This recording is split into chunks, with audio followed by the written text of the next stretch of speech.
Karen called 911 because I blocked my own driveway.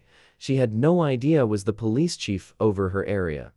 I parked my truck across my own driveway for a reason. A contractor was unloading equipment, and blocking the entrance kept strangers from cutting through my property. It was temporary, lawful, and clearly within my property lines. I stood nearby, calm, coffee in hand, enjoying a quiet morning. That's when Karen stormed over.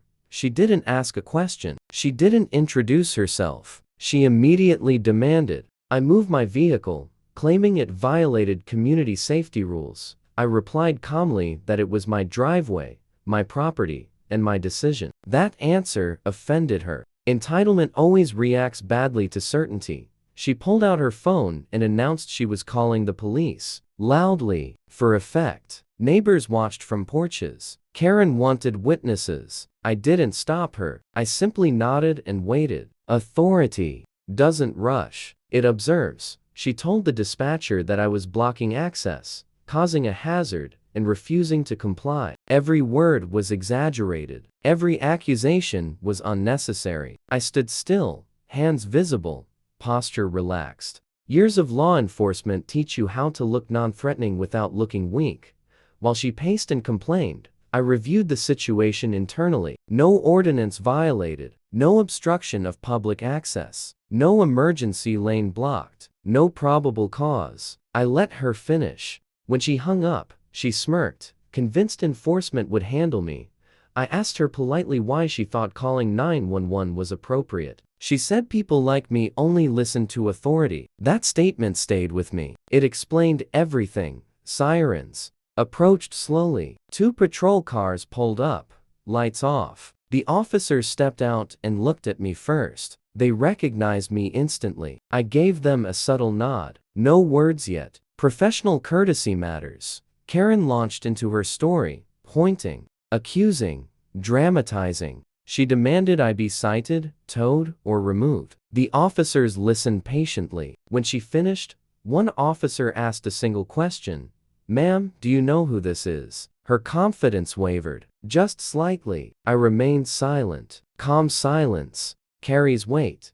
The officer turned to me and addressed me properly, by title. Karen's face changed color. The moment stretched. Authority doesn't need volume. It just needs truth. Karen laughed nervously when she realized something was wrong. Not amused laughter, defensive laughter. The kind people use when power slips through their fingers. She said it didn't matter who I was. Laws were laws. I agreed with her. Calmly. That agreement confused her. One officer asked if I wanted to handle the situation personally or let them proceed. I told them to proceed exactly as they would with any citizen. Fairness is credibility. Karen crossed her arms, convinced this was still going her way. The officer asked her why she called 911. She repeated her story, this time slower, less confident. The officer asked if there was an emergency. She hesitated. That hesitation mattered. Emergency services are not for personal disputes. He explained that blocking a private driveway on private property is not a crime. He also explained that misuse of emergency services is taken seriously. Karen interrupted him repeatedly. Interrupting? Authority never ends well. She accused the officers of favoritism. She accused me of intimidation. She raised her voice. The officer lowered his. Control beats noise every time. I finally spoke. Briefly, I stated facts only. Property ownership, temporary obstruction, no public hazard, no refusal to comply, no emergency. Then I went quiet again. Karen demanded my badge number. I gave it to her. Calm transparency disarms theatrics. She demanded to speak to a supervisor. I nodded. The officer smiled slightly and gestured toward me. Ma'am, he is the supervisor. That moment was not loud. It wasn't dramatic. It was final. Her posture collapsed inward, like a structure losing support. She tried to recover by accusing me of abusing power. I reminded her I hadn't exercised any power yet. I hadn't ordered, threatened, or instructed anyone. I had simply stood on my own property. The officers issued her a warning for misuse of emergency services. Documented, professional, calm. I didn't gloat. I didn't smile. Authority doesn't celebrate accountability, it enforces it. Karen stormed off, shouting about lawsuits and corruption. Neighbors slowly retreated indoors. Normalcy returned.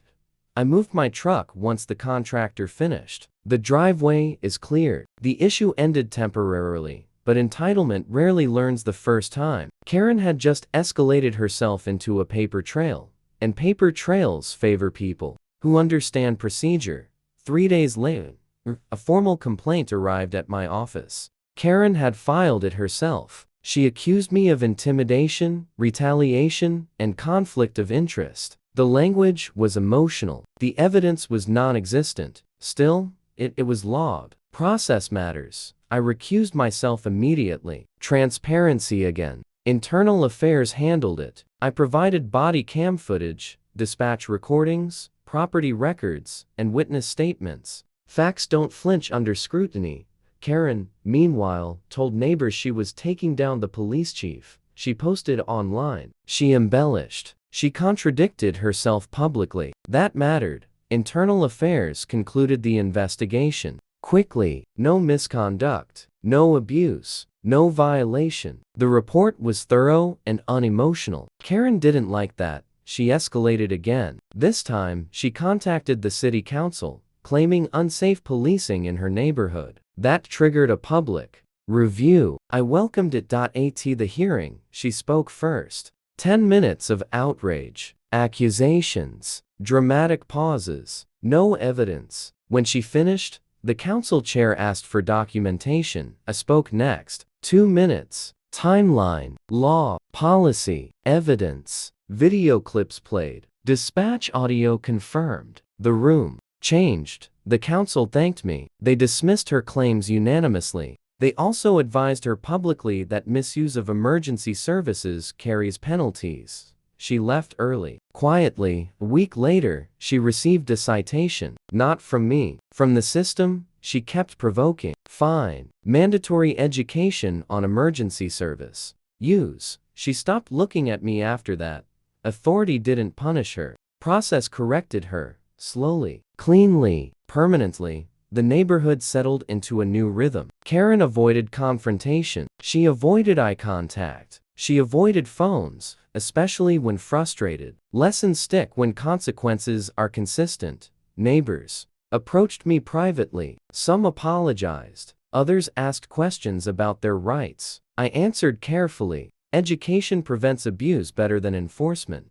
I never referenced the incident publicly. I didn't need to. Reputation speaks quietly. Karen sold her house months later. The listing emphasized quiet street and orderly community. Irony has timing.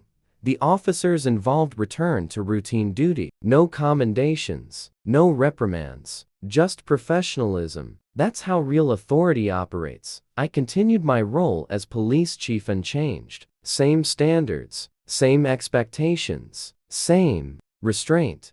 Blocking my own driveway was never the issue. Control was.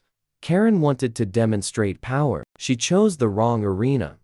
Karen believed authority could be summoned like a weapon. She learned it responds to truth instead. Loud complaints fade. Records remain. I never threatened her. I never raised my voice. I never used my position improperly. I simply existed within the law.